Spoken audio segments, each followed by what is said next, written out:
Bonjour les amis, bienvenue dans l'Hub de Crypto. Comme chaque lundi, on se retrouve pour faire une analyse du cours et de l'évolution des prix des crypto-monnaies. Aujourd'hui, on va voir quel est le sentiment de marché qui pèse sur les crypto-monnaies et éventuellement les opportunités à saisir pour la semaine à venir. On va faire donc une analyse du Bitcoin ainsi qu'Ethereum, mais aussi EOS et on finira avec Monero, ok? On commence immédiatement avec le Bitcoin que j'ai sous les yeux. Donc nous voici sur le cours du Bitcoin et sur le graphique du Bitcoin. Alors qu'est-ce qu'on peut en dire? Eh bien, c'est qu'il y a une tendance bearish qui est en train de se dégager. Et pour cause, on a cassé la dynamique haussière qui s'était mise en place depuis le contact sur le dernier support.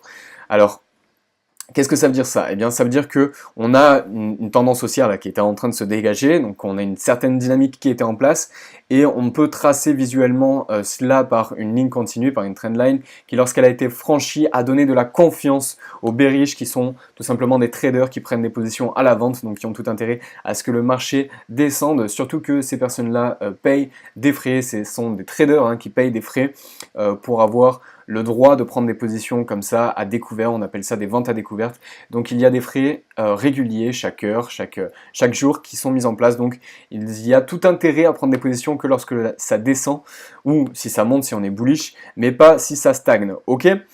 Donc là, qu'est-ce qui se passe? Eh bien, il se passe quelque chose qui n'est pas l'idéal, mais qui n'est pas très problématique si on a une vision long terme en tant qu'acheteur sur le Bitcoin. Alors, c'est pas l'idéal. Pourquoi? Eh bien, parce que les prix n'ont pas réussi à revenir sur la résistance principale. Après plus de 60% de baisse, on n'a pas réussi à revenir sur cette résistance-là alors que l'on l'a fait précédemment. Ça, c'est pas l'idéal. Techniquement parlant, c'est pas l'idéal. Maintenant, on a effectivement une dynamique haussière qui s'est interrompue récemment. Alors, qu'est-ce que ça nous fait, qu'est-ce que ça nous dessine ça pour le futur? Eh bien, ça nous dessine un nouveau range. Vous le savez, on évolue depuis le 27, depuis le 30, allez, on va dire depuis février, on évolue dans un gros range dans lequel on doit sortir pour avoir une véritable tendance, que ce soit à la hausse ou à la baisse, qui se dégage. Pour l'instant, on évolue entre ces deux lignes de tendance, cette résistance et ce support, donc on évolue dans ce range. Donc là, il y a plusieurs scénarios possibles.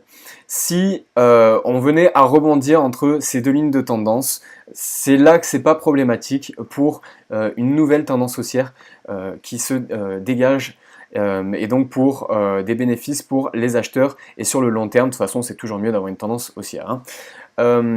Pourquoi ce serait bien et pourquoi c'est ce qui peut arriver? Tout simplement parce que on le sait, je vous l'ai déjà dit, lorsque l'on a une bulle spéculative qui éclate, et qu'on perd plus de 60%, on ne peut pas directement repartir à la hausse.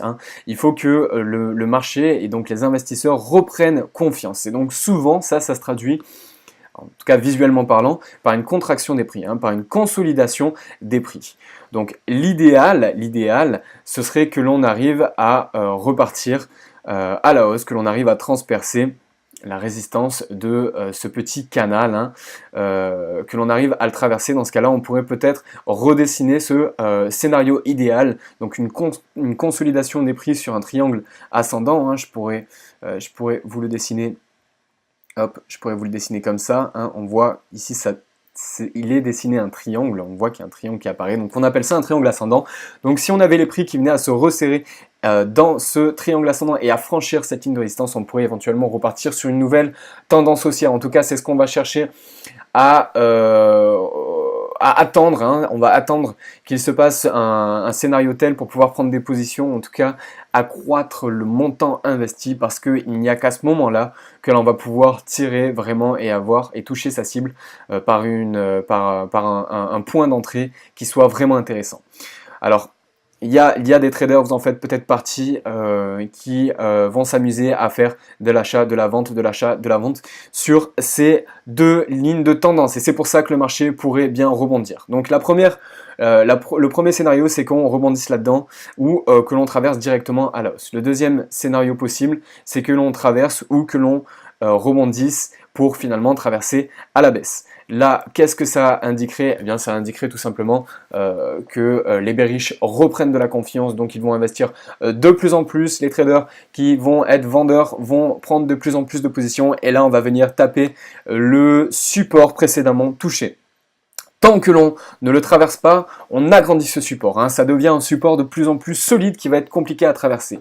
Donc on sera toujours dans ce range, hein, pas d'affolement pour ceux qui sont positionnés à l'achat et qui attendent que les marchés remontent. Pas d'inquiétude, en tout cas pas tant que l'on n'a pas traversé ce support-là. Si on traverse ce support-là comme si on traverse cette résistance, on repartira sur une nouvelle tendance. Ok ? Pour l'instant, on est sur une grosse incertitude ici. Il va falloir traverser ce support intermédiaire ou alors revenir sur les plus hauts pour avoir une tendance qui se dégage. Hein. En tout cas, on va évoluer. Le scénario le plus probable, c'est qu'on évolue dans ce petit range ou alors dans ce gros range, que l'on évolue en tout cas dans un range avant d'avoir une vraie tendance qui se dégage. Ok, passons à EOS. Ethereum, pardon. Alors Ethereum, c'est à peu près le même schéma. Hein. Ethereum, c'est à peu près le même schéma. On avait une dynamique haussière qui s'était mise en place, qui a été cassée. On recherchait de la même manière ce triangle ascendant. En tout cas, ça aurait été le scénario idéal. Donc là aussi, on va pouvoir tracer une résistance intermédiaire.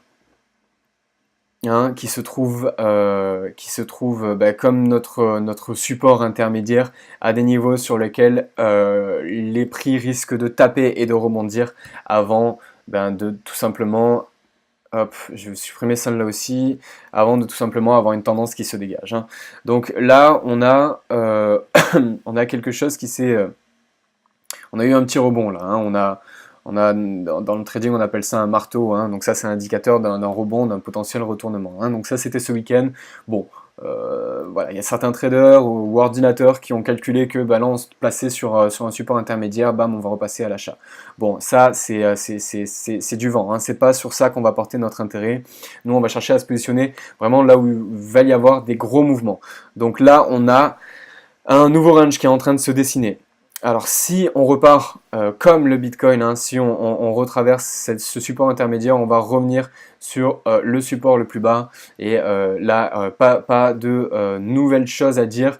Bon, ça est passé tout seul à EOS, je vais quand même revenir sur Ethereum. Donc là, c'est comme le Bitcoin, hein, vous l'avez compris, on a un range qu'il va falloir traverser dans un sens ou dans l'autre. Donc pour l'instant, incertitude, donc pour l'instant, on ne se positionne pas. Si vous n'avez pas de position et que vous souhaitez vous positionner, attendez, d'accord. Une des qualités principales des grands traders, c'est la patience, donc attendez. Pour l'instant, il n'y a rien vraiment à faire. En tout cas, il n'y a pas réellement de profit à prendre sur une tendance de plusieurs jours. Ok ? Donc passons à EOS. Hein. EOS, on avait eu une première prise de profit plus haut, je vous l'avais dit, d'ailleurs je vais la supprimer dorénavant, et on a tapé ma deuxième prise de profit.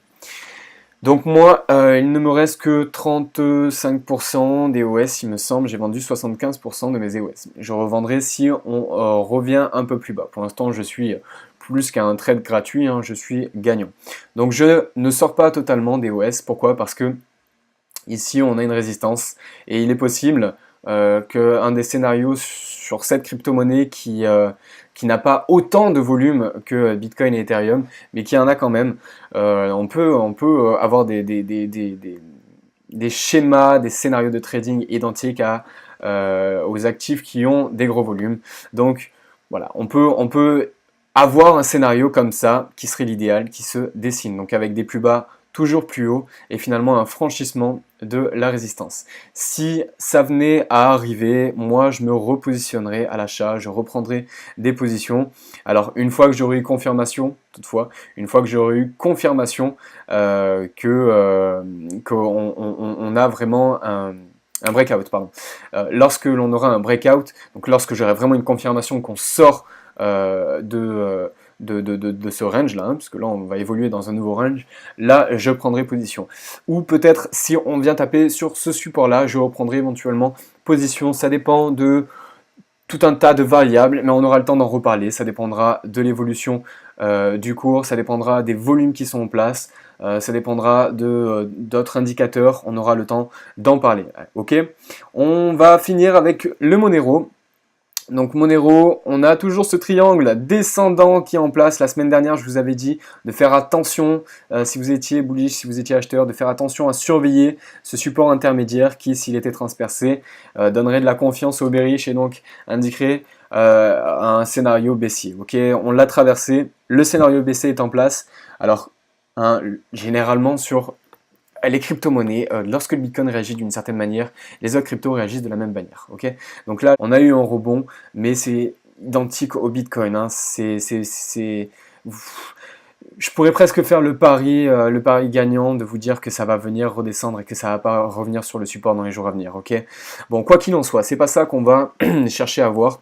De toute façon, on s'en fout d'avoir tort ou d'avoir raison, surtout dans un schéma comme ça, surtout dans un triangle ascendant ou descendant comme ça. C'est-à-dire que là, on va avoir des prix qui vont se resserrer. Alors, quelle est la meilleure stratégie à faire? Il est conseillé de prendre une double position. Il est conseillé de prendre une position dans le cas où le marché parte dans... alors, vu qu'elle est rouge, il est... Hop, je vais vous la mettre là, et on va faire la même dans l'autre sens. Alors j'aurais pu faire plus simple, hein, parce qu'il y a il y a des flèches qui sont toutes tracées ici, voilà. Donc on va faire comme ça, hein. Hop.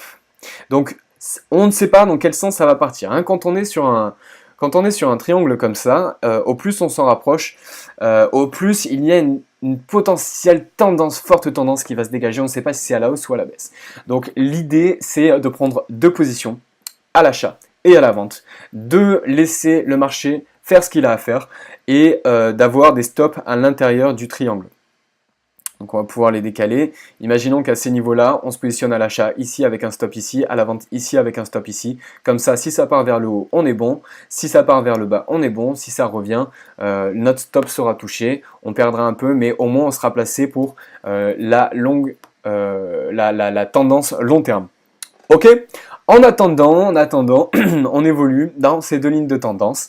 Donc patience, attendez que ça se resserre pour pouvoir prendre une décision. Si vous ne voulez pas prendre une double position, ou en tout cas si vous ne voulez pas, qu'être acheteur, eh bien attendez de voir comment ça évolue, attendez de voir si on arrive à traverser cette résistance-là pour vous placer à l'achat. Voilà les amis, je vous dis à très bientôt, je vous souhaite de très bons trades et une très bonne semaine. À très vite, ciao ciao!